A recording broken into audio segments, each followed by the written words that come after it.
As MMA fans, we constantly voice our opinion about multiple different MMA fighters. This guy's underrated, this guy's overrated, but today I'm talking about who I personally think are the most overrated UFC fighters currently right now within the UFC. Now, this video is going to be fairly negative because I'm going to be critiquing these guys. I'm going to be going in on these guys. So, if you're not prepared for that, then but this is going to be a fairly critical video. I'm going to be going into these guys, but I am going to be giving reasoning. Okay, it's not just going to be blind criticism for the sake of giving criticism. Now, the first guy that I'm going to be talking about is Beneil God of War Saint-Denis. Now, you may be questioning, why is Beneil even in this video? The guy's coming off 2 losses. Well, I still see a lot of talk online about how this guy still has the chance of becoming a top contender, which I've never saw at all. But, it's still a point that gets thrown around. Now, I do understand Beneil is fairly young, as he's just turned 29 years of age.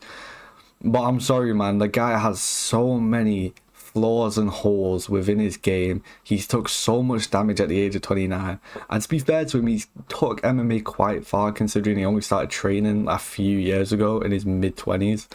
But seriously, this guy's never been that good.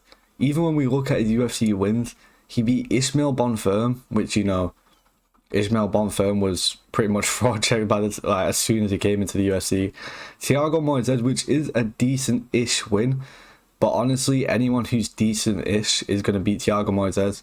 And then he beat Matt Frevola, who, Matt Frevola was just a KO merchant who, since then, hasn't won a fight. And then we look at Beneil's fight versus Dustin Poirier. Now, my main issues with Beneil Saint-Denis is to do with his defense. This guy's defense is abhorrent, okay? It is horrible. His defense is not good at all. His chin is constantly in the air with his hands constantly down, just poking his head at someone, asking to be hit. He just moves forward with zero head movement. Beneil Saint-Denis does not grasp the concept of head movement. He doesn't understand what head movement is. You could literally just start moving your head in front of him. This guy would be starstruck, okay? He wouldn't understand what is going on at all. Okay, and even if we look at this guy athletically, okay, he's strong, fair enough, but he is so slow. His footwork is so slow. His punches and kicks are so slow. He's just not really athletically gifted either. So we've got this guy who, yes, hits hard, yes, is an alright grinder wrestler, but his defense, it's some of the worst defense I've saw in my entire life. It doesn't exist. He has zero defense within his game at all, okay? And he's just not very athletically gifted. And then if we look specifically at the Dustin Poirier fight, that is the worst version of Dustin Poirier we have saw in the past 10 years. Dustin Poirier looked horrible in that fight, pulling guillotine after guillotine after guillotine, and he still easily knocks out Beneil in the second round. And then since then, Beneil's grappling's even been exposed. He absolutely got dominated by Renato Moicano on the ground. And for some reason, people still think that this guy has a chance at being a top contender. I'm sorry, man. 29 years of age. Too many holes in his game. Doesn't even have the fundamentals. Just genuinely slow. Beneil Saint-Denis has always been overrated, and he still somehow is overrated. And honestly, I think he's a fringe top 15 guy at his peak. Now, the next guy that I want to go over, I actually think he's pretty cool. To be honest, I do think he's good for the UFC, so I'm not hating on this guy how I was with Beneil. It's Sharabullet Nurmagomedov. Now, listen, Sharabullet, I get it. The guy looks cool, okay? And, he's got a really nice knockout. But honestly, the guy isn't top level at all. We can look at his UFC wins so far, and I think the UFC has done the right thing with building him up slower. I think we do have to do this with prospects more.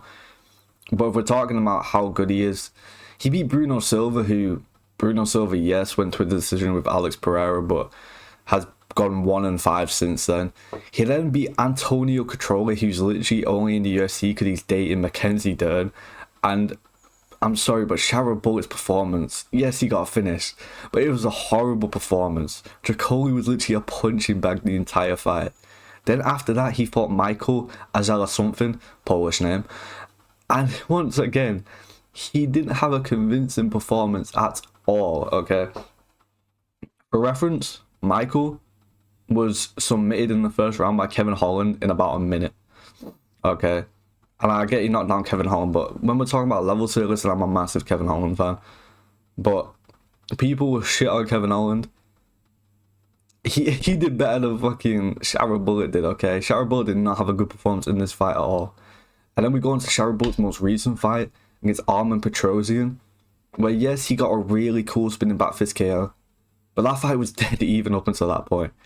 It had 8 seconds left in the second round. The first round was dead even. The second round was dead even. Armen Petrosian has a record of 9-5. Okay, 9-5. Every single person that Sharon Bullet has beat has a losing record in the UFC.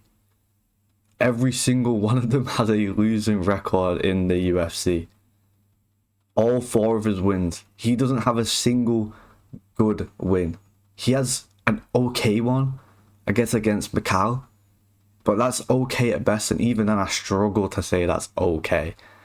You know, another problem with Sharon Bullet is the guy shouldn't be at middleweight, okay? Middleweight's a lot more favourable weight class style-wise, a lot less wrestlers than welterweight, but Sharon Bullet is insanely undersized for middleweight. He is a welterweight, he's too small for middleweight, he should move down. And next up, he's fighting MVP. Now, MVP's a welterweight, but this fight is taking place at middleweight. And listen, man, MVP is a far superior striker than Sharon Bullet and Nurmagomedov. It's not even close. Honestly, I think MVP is 4-5 times the striker that Sharon Bullet is. He's a lot more dangerous. He's a lot more quick. He's a lot more intelligent. He's better at literally everything. He even has more power than Sharon Bullet, okay? I don't see Sharon Bullet getting past this fight. Now listen, Sharon Bullet's cool. We've got to be relative about how good the guy is. All of his wins have losing records, and he's not looked impressive in really any of them. And I'm sorry, man, I think MVP beats him. Should I do a most underrated? Let's do a more positive video. I might do that. Should I do most underrated UFC fighters? Leave that down below, because I do have some people to bring up.